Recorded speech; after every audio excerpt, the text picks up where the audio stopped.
Om Sahana Vavatu Sahanau Bhunaktu Sahaviryam Karvavahai Tejasvinavadhitamastu Ma Vidvishavahai. Om Shanti Shanti Shanti. Hari Om Shri Guru Pyo Namaha. Hari Om. Gurur Brahma, Gurur Vishnu, Gurur Devo Maheshwara, Guru Sakshat Parabrahma, Tasmai Shri Gurave Namaha. Om Bhurvuvasvaha Tatsavitur Varenyam Bhargo Devasya Dhimahi Dhiyo Yo Na Prachodayat. Tvameva Mata Cha Pita Tvameva Bandhu Cha Sakha Tvameva Vidya Draminam Tvameva Sarvam Mama Deva Deva Tvameva Sarvam Mama Deva Deva.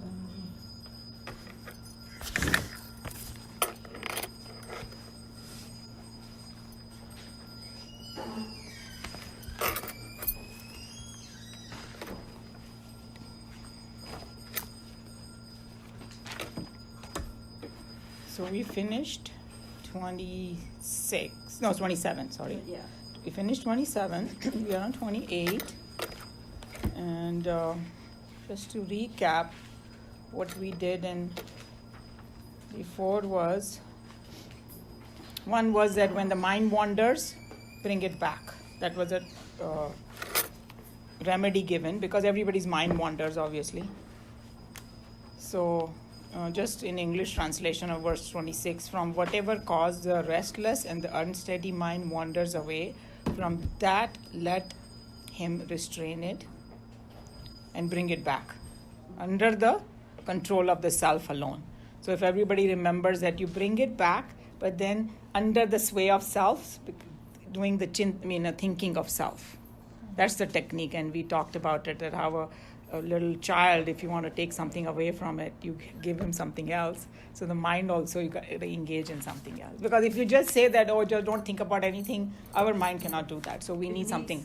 Yeah. In the beginning, we need something. Yeah. That's why that symbolism is so important, because people kind of discount it. Oh, just, you don't need all that. But reality, everybody's mind is like that. Yes. Okay, so that was 26, and then 27 is supreme bliss verily comes to the yogi whose mind is quiet, peaceful, whose passions is quietened, who is free from sin and has become Brahman.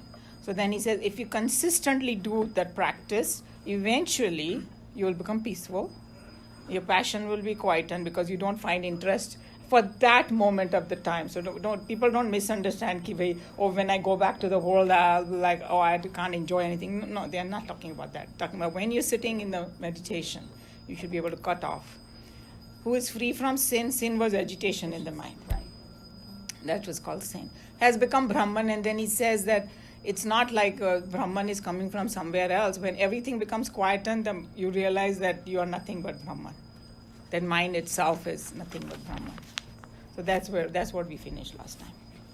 So let's do the 28. You have it too?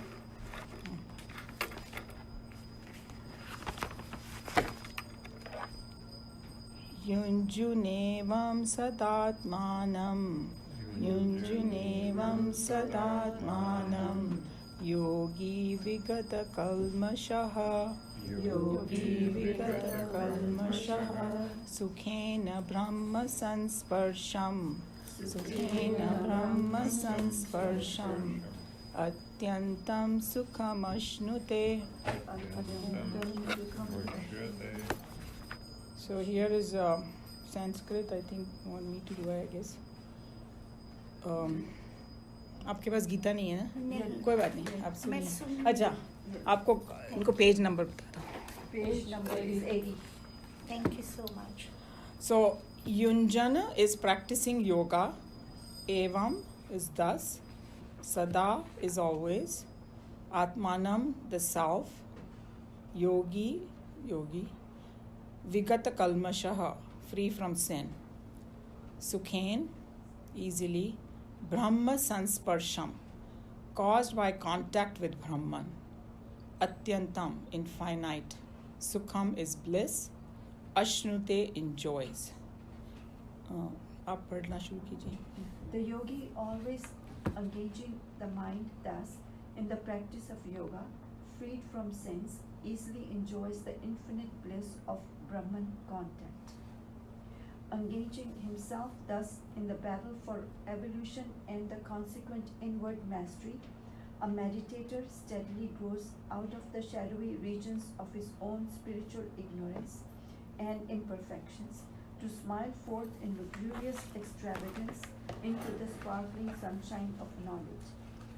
When the meditator keeps his mind undisturbed in the roaring silence within, in the brilliant white heat of meditation, his mind gets purified like a piece of iron in the blacksmith's furnace.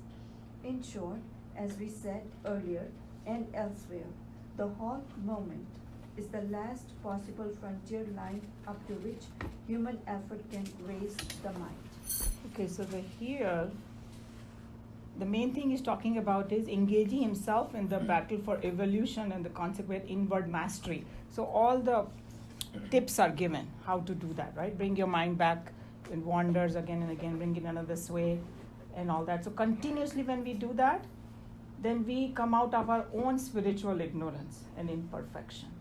That's what he's saying. And then obviously he's using these big words, but basically he's saying that that's when the knowledge will start dawning upon us. And if we for a long period of time can keep our mind undisturbed in the roaring silence within, in the white heat of meditation, the mind gets purified. That's where the vasanas gets burnt. Right. So constantly when we are, disengaging from the world and sitting like that in the sway of self, that's when the vasanas will get. We'll realize that over there it's just, you're not going to get any happiness. It'll be fleeting. Joys are there. Can't deny joys in the world, but no lasting, no infinite happiness. So that's where this will happen. But another very important thing he's saying, the halt moment is a last possible frontier line upon which human effort can raise the mind. That's the only thing you can do. You cannot go beyond just purifying your mind. Then after that, the grace has to come. And you're, like we talked about many times, you knock the door, but somebody has to open it. You can't have the anxiety. I think that's where we have to drop the anxiety. Oh, and when will it happen? When will it happen? If you have done all the right thing, it will happen. But then we always get anxious. Nothing is happening. In the mind, and you just wait. And in that stage, you just have to. So, what is the take-home lesson? That whatever method they are saying, am I doing it sincerely or not?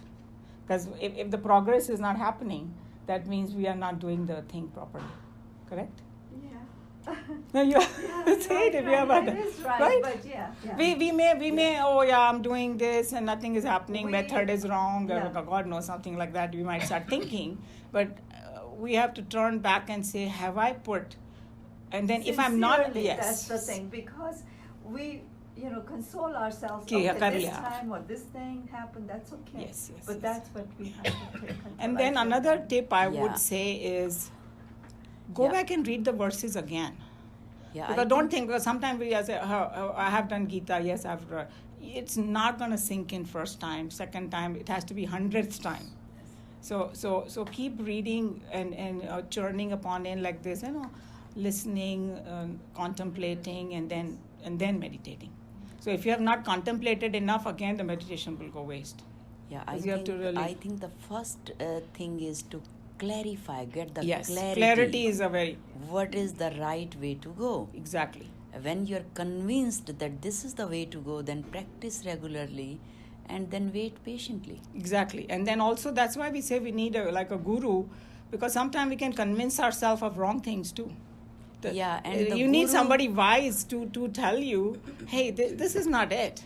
And the guru also, what I read and heard about it, the Guru comes to you when you are ready. Right, You right. don't have to look for Guru.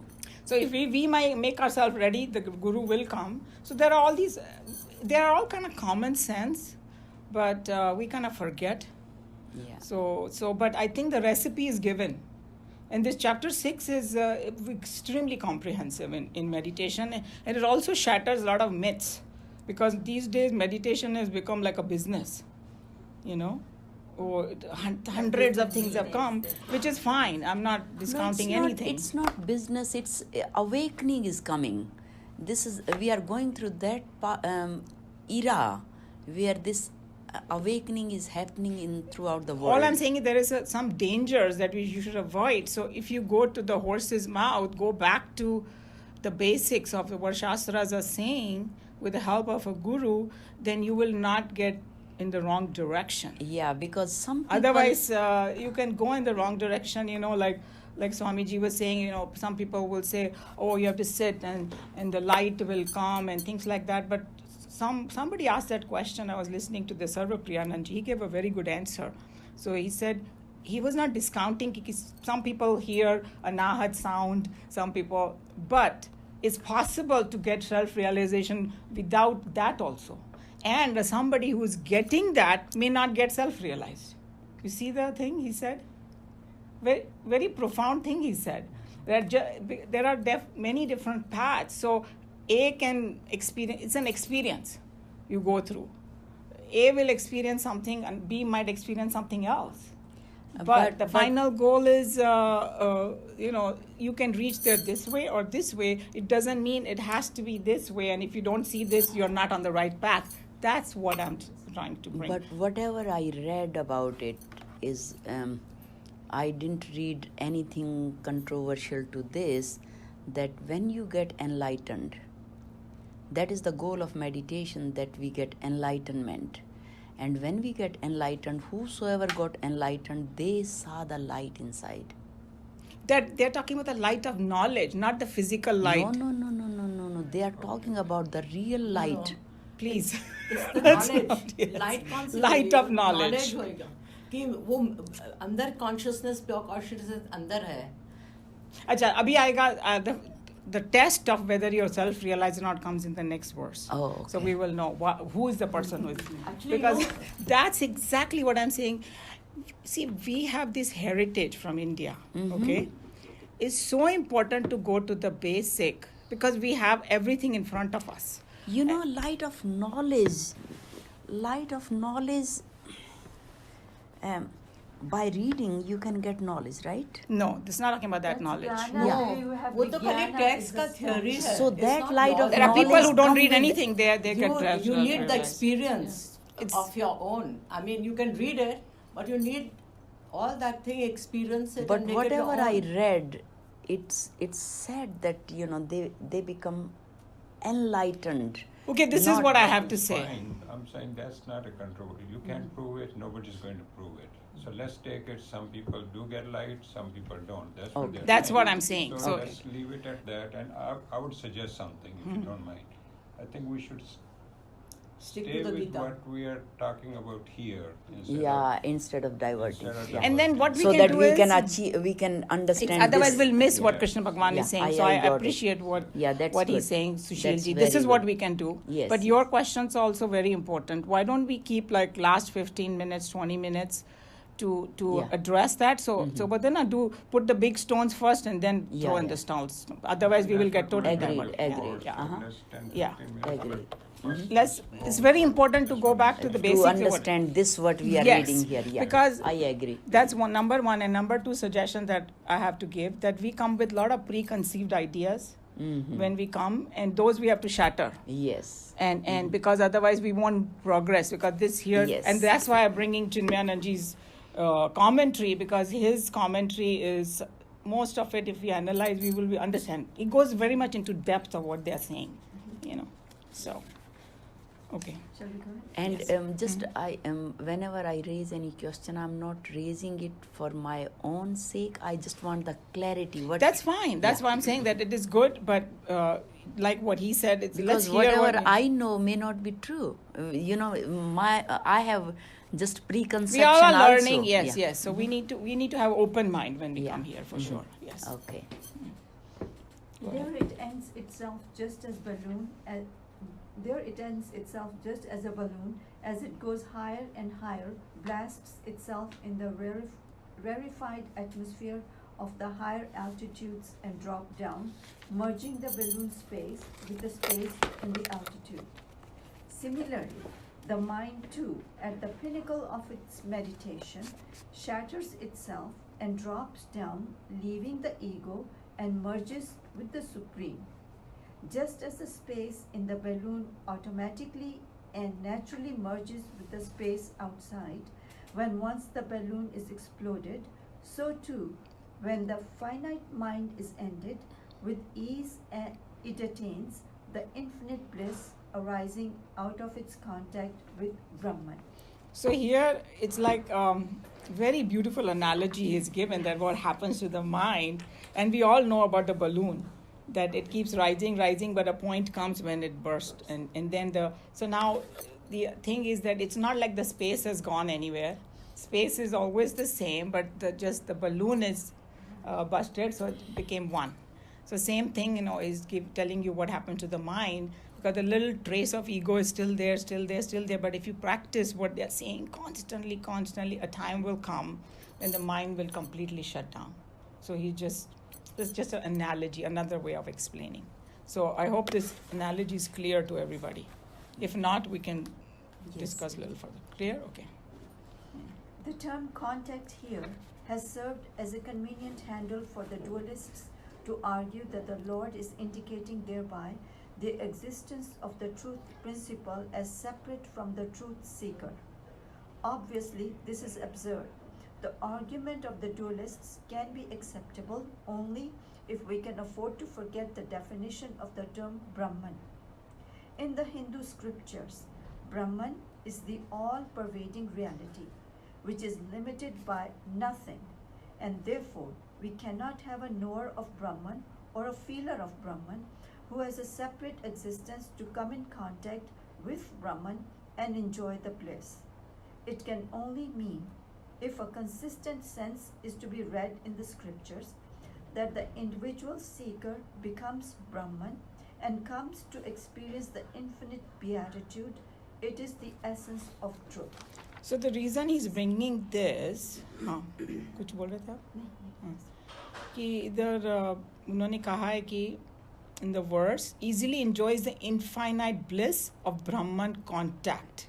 So he's saying that once you contact that Brahman in your meditation, but he's just reminding us that that's like a limitation of language. Yes.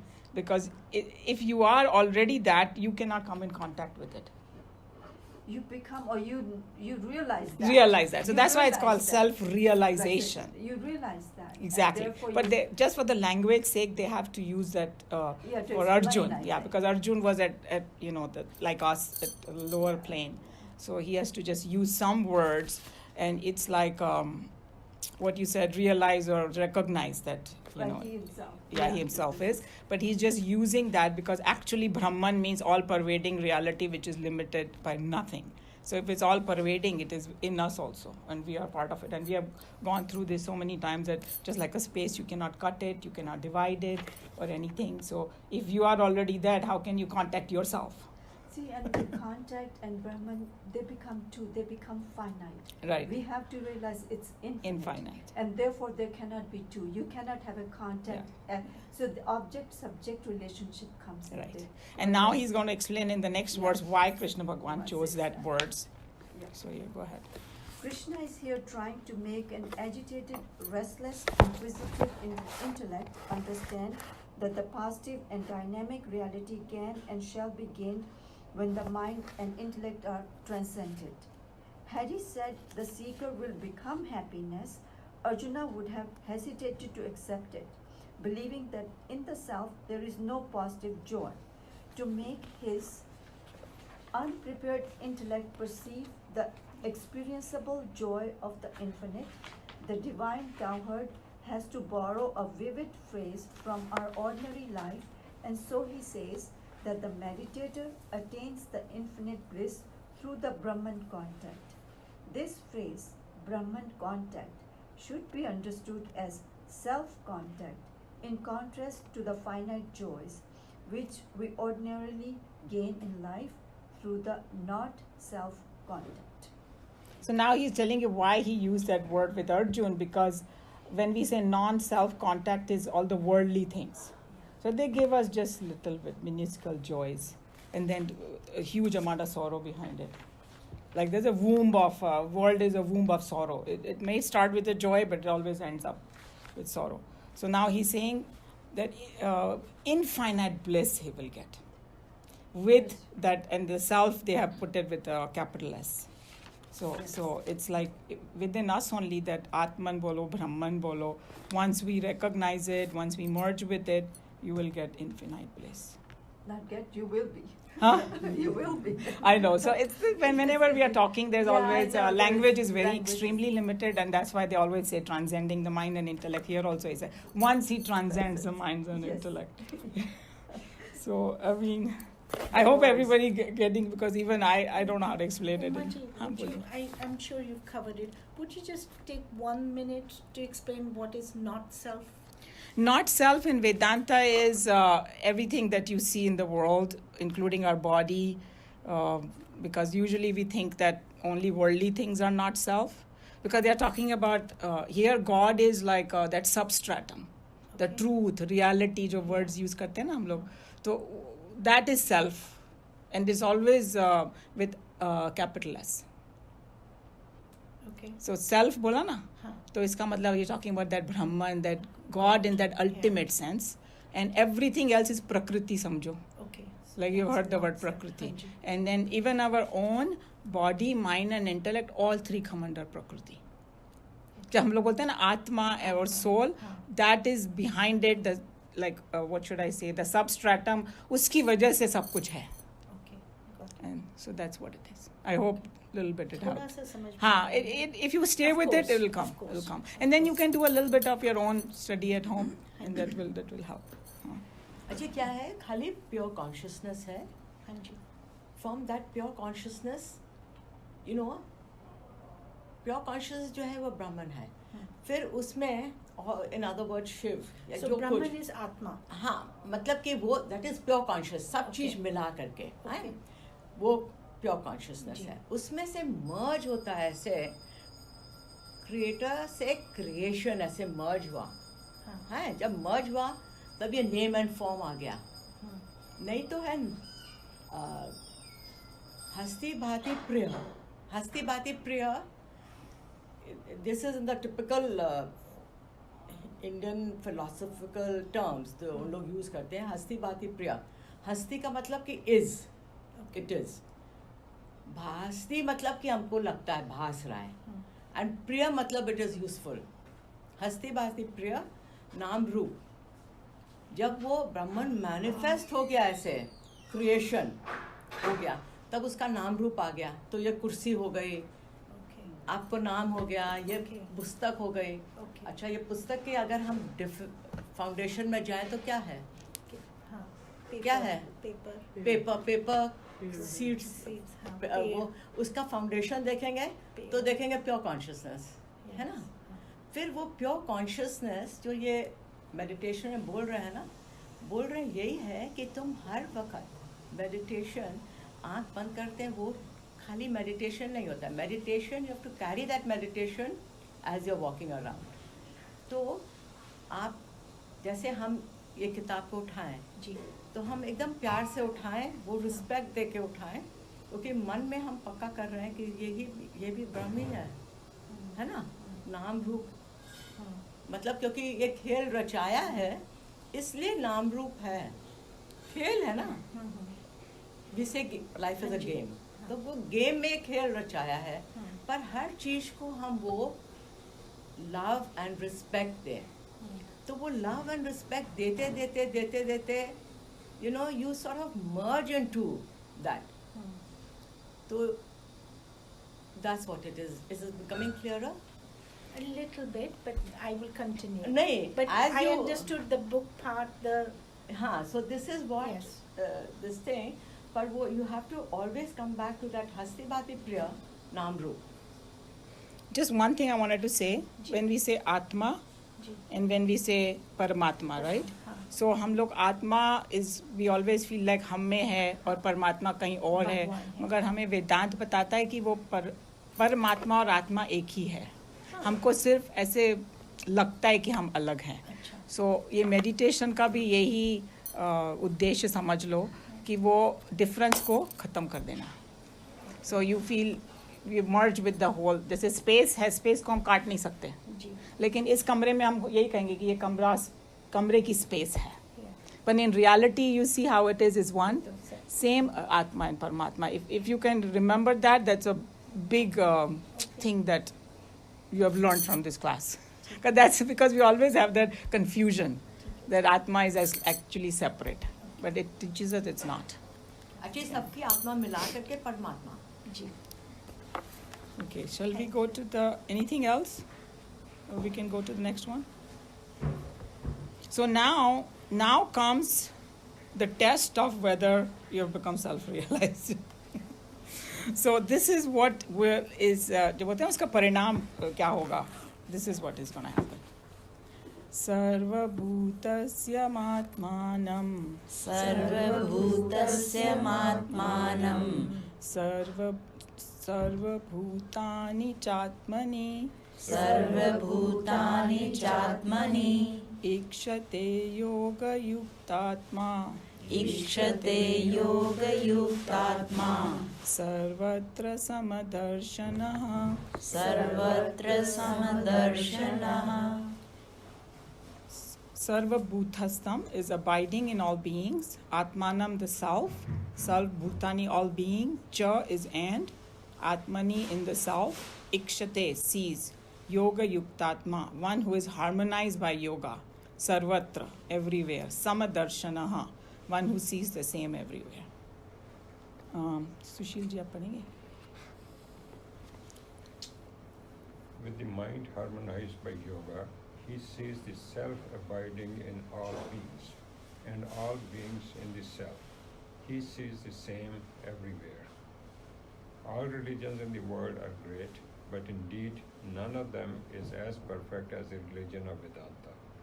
If by religion we mean the science of self-perfection,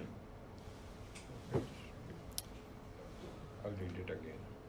All religions in the world are great, but indeed none of them is as perfect as the religion of Vedanta, if by religion we mean the science of self-perfection. So basically he's saying that in Vedanta it's about self-perfection. Right. That's what he's saying, yes.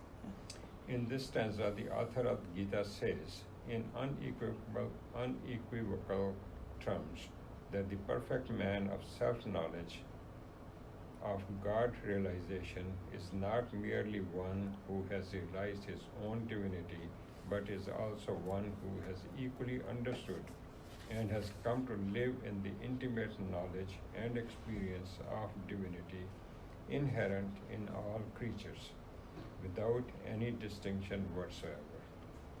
The awareness in us is the awareness everywhere in all names and forms, and this divine awareness is the very essence in the entire world of perceptions and experience. To contact the infinite in us is to contact the eternal everywhere. Beautiful. Beautiful, right? So this is what tells you that whether you are self-realized or not. Are you seeing self everywhere? And then the one very important line over here is one who has equally understood and has come to live in an intimate knowledge and experience of the divinity. He's not talking about intellectual understanding only, because is it showing in his behavior? Is he actually, because then in chapter 2 there was like a lakshan of sthita prajna is there, that how does he behave? Because Arjun asked that question. Okay, bhai, koi self-realize ho gaya, to fir how does he feel when he is merged with? Then you have this notion, ek baar wo merge ho gaya, fir wo duniya mein kya karega, kaise karega?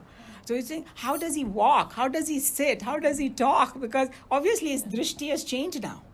you know. So that's the main thing. So otherwise we can fool ourselves, you know, that hey, and then another thing he's saying that once he realizes that whatever, तभी मैंने वो आत्मा परमात्मा की बात कही कि वो जो मेरी आत्मा है वो ही सबकी है. So for all of us, it's like, and one of the example that Swamiji gave us, the best one, it's like our own body. It has so many different parts. But for us, it's all the same. In a sense, if my hand hurts, my whole body wants it to be better. Right? And then another great example he gave us was how does he behave when somebody does anything bad? We immediately will judge. Oh, the guy's a terrorist, the guy's this, the guy's that. And he's like, मैं इसको कैसे fix करूं? Because it's like, for him, he's part of the whole. He's not something separate. And he said, suppose if we are working and all of a sudden our finger goes into our eyes. All of a sudden, it's like, not like the finger. We say, hey, finger, why did you do it? And we chop off our finger. The same finger goes and starts massaging the eye.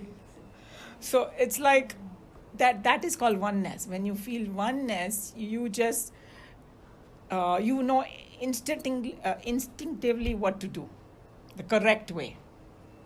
You know, instead of judging and good, bad, and nothing like that. Hey, this is a problem, and I fix it so that we all become good and better again, kind of thing. So this is a test of somebody's self-realization.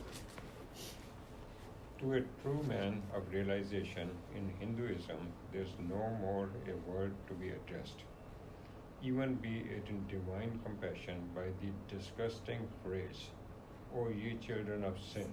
Ramatirtha, a Hindu saint of perfection, could not but address the entire living kingdom as, O children of light. This idea of the consummate revelation of God I am, gained by the meditator, is the peak of perfection endorsed and aimed at by the Hindu seers. This idea has been most effectively brought out in this stanza. So here he's talking about, and I think Vivekananda said a similar thing, oh, you children of immortality, or you know, we call it the children of sages, and so many compliments are given. And I think it was someone, he told me that, I think it was one of the psychiatrists, one of our friends, who said that the Hindu religion, or the, you know, Vedantic religion, is most satisfying to the, like, our psyche. Like psychologically most satisfying, because it starts out by saying, hey, you are God. You know, the moment you hear that, all of a sudden so much stress goes away, because we think, okay, I'm so bad, I'm so this thing. No, and in your essence you are so pure and you can get there, you know. But I'm not trying to put down any other religion, but it is a lot harder to accept, oh, I was born in sin, I'm sinful. Then it's harder to get out of it. But कोई तुमको बोले, जैसे हम बच्चे को बोलते हैं, तुम बहुत अच्छे बच्चे हो, लेकिन बस ये कर लो. You know, that's how I was. मुझे लगता है कि all of a sudden you say, oh my God, and our goal is so fantastic, right?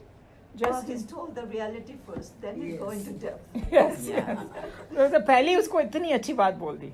So I think that's what it is. He's saying that once you know this truth, you cannot call anybody children of sin. You say, oh, you children of light, because you are children. And even in, you know, some other religion, they do say children of God, right? Yeah. That's what they say. You know, he's the Father in heaven and things like that and all that. But then we have to look at it more positively. That's what it is. That this pluralistic phenomena is a manifestation of and a projection upon the immortal truth is very well brought out in almost all the Gita chapters. The essence in all names and forms, thus, is the same transcendental self.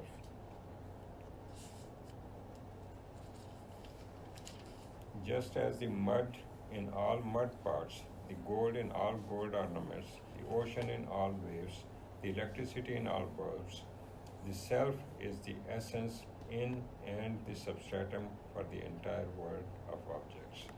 So here this answers a little bit of your question, and these 3-4 examples are used a lot in Vedant. जैसे जो pots बनते हैं mud से, जो मटका बोलते हैं हम लोग, उनके सब में mud ही है. लेकिन उसका शेप अलग हो गया, फिर वो जब टूट गया वापस मड ही रह गया. So same way on the waves and ocean, no matter, and you know, like if you look at this Pacific Ocean, sometimes you wonder, कभी ये ocean थकता भी है? It's like for millenniums the waves are coming. It's so mesmerizing to watch it, and that's what it is, infinite. When somebody says what is infinite, just go look at the ocean and you will feel the infinite, you know, infinitude. कब से वो waves आती जा रही है, but it is nothing but water. You know, हम लोग उसको wave बोले कुछ from the ocean perspective, it's just water. And somebody was saying that whether there's a storm or the ocean is calm, from the ocean perspective, it's still water. It's just gone in a little turmoil, and then again, we know all the women love gold, right? Gold and ornaments, it's the same thing. If it's pure gold, you can melt it and make another ornament, but the gold always remains the same. So here in this example, the Brahman is the gold, Yes. and ornaments are like all the dunya mein jo dikhai deta hai. So now you can take his example. So I think that your question is so well answered right here, perfectly well. Yes. Mm-hmm. Through the physical body, we perceive the physical world, and from our emotional level, we perceive the emotions in others. So too, from our intellectual level alone, can we intelligently contact the ideas in other intellects? Did we skip a paragraph? That the pluralistic phenomena is a manifestation. No, he did it. That's where the mud and mud pots and gold. Yeah. That's right. Okay. I'm sorry. कोई बात नहीं. I'm sorry. तो फिर से पढ़िए वो paragraph. Through the physical. Through the physical body, we perceive the physical world, and from our emotional level, we perceive the emotions in others. So too, from our intellectual level alone, can we intelligently contact the ideas in other intellects. As asserted in the previous chapter, when an individual transcends his intellect, he rediscovers his own divine nature. From that spiritual center, when he looks out, he finds the self pervading everywhere. The meditator, on transcending his intellect, becomes the self. And to the self, there is nothing but the self everywhere. To the mud, there are no parts. To the gold, there are no ornaments separate from itself. So everybody got this, right? I understood that. And very nice. See, If you are, I can understand. oh my God, that is the power of That Chinmayananji's part I- words. Yes. Yes, I good. understood. I'm so glad, huh? Thank you. With this understanding in our mind, the stanza becomes quite clear when it says, "He beholds the self in all beings and equally beholds all beings in the self." Such a perfect one who has realized the unity in the world of diversity alone can afford to entertain the equality of visions in all circumstances and conditions on a noble Brahmin. Brahmana. Yeah. On a noble Brahmana, a cow, an elephant, a dog, and a pariah. Pariah is like an outcast. So for him, everybody is same because from that vision he is looking at it. You know? So आपने पहले उसको कर हाँ, yeah. ये अभी खत्म होने वाला है, थोड़ा सा, it's okay. I was going to say that when he's in a self, in himself is self everywhere. So in Bhagavad Gita, they have used two words, and it comes later on. Vibhuti बाद में आएगा. Yoga तो खैर शुरू से ही आया है. So yoga is when we see one in many. So there are many things, but I'm going towards that oneness. That's called yoga. Vibhuti is like बोलते हैं ना भगवान की विभूति is when you have many in one. तो वो एक से जो ये बता रही थी many हो गए. Or that's how we look at the world as many. So that's vibhuti. And then so in chapter 10 it's called Vibhuti Yoga, where Krishna Bhagwan has this whole list of things. He's saying, because Arjun says, okay Krishna Bhagwan, you're telling me to meditate, you're telling me to do all that, but मेरे को फिर लड़ाई करनी है, फिर मेरे को बाहर निकलना है, फिर मेरी बीवी से मेरे को deal करना है. So how do I see God outside? So then he gives him tip. You know, कि जितना भी वैभव दुनिया में, all the intelligence, everything great that you see is coming from me only. So उससे दो चीजें होती है. You can do open eye meditation like you were saying that उसमें भी भगवान it's दिखाई दिया. both. It's 24 hours. It's both. Like योग मतलब कि union. Right. So what I'm saying विभूति में मैं बता रही हूँ और दूसरा क्या होता है? मतलब looking at different angles. Because a jnani has to know both. You cannot just one-sided. It has to know that Vibhuti is also a God only. That's why I said God. The reason I'm bringing it up because he says self everywhere. The same self which is in him is everywhere. I mean, this sentence he has used both ways it goes. That's why I was saying. Everywhere In everyone in the self. That's why I was bringing this out because Arjun in chapter 11 he actually asked, "Oh Bhagwan, you are saying that the whole world is in you." He still wasn't convinced. So he said, I want to see that. I want to see how you can say that the whole world is in you. So तभी उनको वो विश्वरूप दर्शन दिखाया कि भाई look, the whole world does reside in me. So it is both ways, you know. And what I was saying about vibhuti, that one of the thing it does, you don't develop an ego about yourself. If you have a talent or you have something, but people, oh मैंने किया, hey, it's coming from somewhere else. Yeah. You know, it's coming from some higher self. And all the people who have been creative or done something great, you sometimes don't even know where the inspiration is coming. All of a sudden you're sitting in something, you know, आपकी कविता ऐसे एकदम आती होगी, you know, and then बाद में आप अपनी कविता अच्छा मैंने इतना अच्छा लिखा because उसका जो source है वो कहीं और से आ रहा है because you are a right पात्र. आप में वो आपने अपने आप को right पात्र बनाया है, इसलिए वो आप से के थ्रू आ रही है. मुझको चुना है उसने. Right. हमारे माध्यम से उसके शब्द निकले. That's exactly. So विभूति से ये फायदा होता है. Otherwise लोगों को का ego बढ़ जाता है कि भाई I am so great. So I thought that because they used that sentence of vibhuti and yoga, so that was a good point to bring it up. Okay. Any questions on this? So in the first verse, what we did is, you know, seeing yourself, and then seeing everyone, you know, seeing it differently, seeing everyone in you and you in everyone. Right. So then. So there are two of those. The first one is just for yourself. You know, I think what he's realization of yours. But when you say the word self-realization, it automatically means the second. It does. But then he clarifies in both of these two verses. Because कई लोगों का ये होता है ना कि भाई अच्छा मेरे को पता चल गया कि मैं you know I am God, but then they don't connect it the other way. So it's like a combination because कई बार कृष्ण भगवान ने ये word use किया है कि जो मुझे तत्व से जानता है. So the one who knows this and that you know this world is nothing but a reflection of him only. Because लोग ऐसा बोलना शुरू करते हैं वो दुनिया खराब है ये है वो है दुनिया में. Self-realized person को कुछ खराब दिखाई नहीं देता. You know, it's like a holistic. He has a larger vision, bigger picture.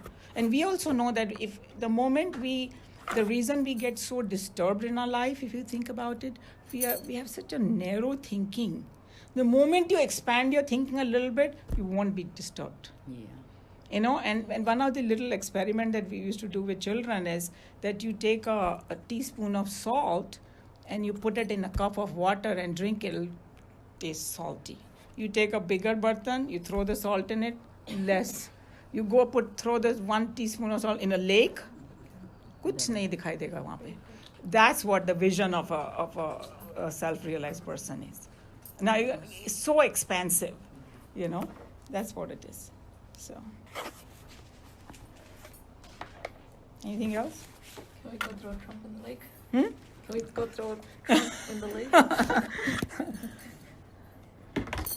What do I do here? Hey, Sneh, we have chair here. How do I start this again?